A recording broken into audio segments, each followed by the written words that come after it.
Ici, l'heure est à la fête. Werdan Atoumani, affectueusement appelé Mahen, veille au grain. C'est le père de la mariée. Il inspecte les quartiers de viande. Ici, ce sont les hommes qui cuisinent le kangué, la viande bovine.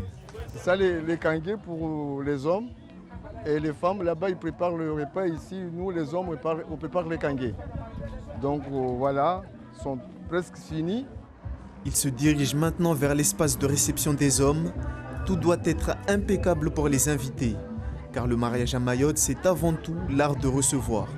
On a eu un jeune homme avec sa famille qui vient demander la main de ta fille. Tout de suite, on accepte avec fierté. Et on s'organise pour s'occuper de la célébration de nos petits jeunes. Côté femmes, l'effervescence est identique. Les masses actives au fourneau, au menu, les incontournables de la gastronomie mahoraise cuite au feu de bois. Il y a tous les ingrédients qui sont là. Là, on est en train de faire les pommes de terre pour qu'après on les mélange tout. Là, c'est la sauce. Au final, ça va être comme ça. Après, on va rajouter les pommes de terre là. Un peu plus loin, une autre proche de la famille savoure l'instant. On est très heureux.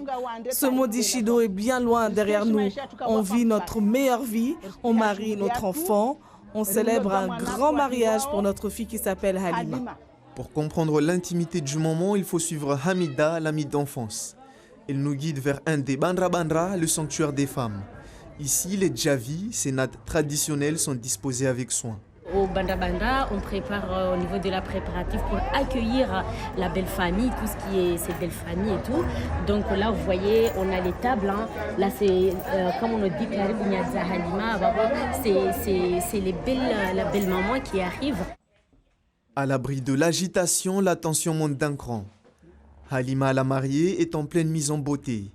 Entre les mains de sa maquilleuse, elle réalise enfin que le grand moment est arrivé. Je vois que toute ma famille, de côté de ma mère, côté de mon père, ils sont tous là et ils me soutiennent, ils soutiennent ma famille. Du coup, je suis très émue. D'un autre côté, il y a aussi le stress parce que c'est pas évident de voir. Il y a combien 70 djavis, c'est combien de personnes là? Si on fait le calcul, c'est beaucoup de personnes. Du coup, je suis très stressée.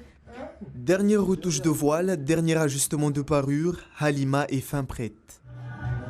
Dehors, les tables sont dressées, les préparatifs achevés, le calme avant la tempête de joie. À l'extérieur, le quartier s'embrase, le cortège du marié apparaît au bout de la rue. Des chants puissants annoncent l'arrivée de l'époux, le walima peut enfin commencer.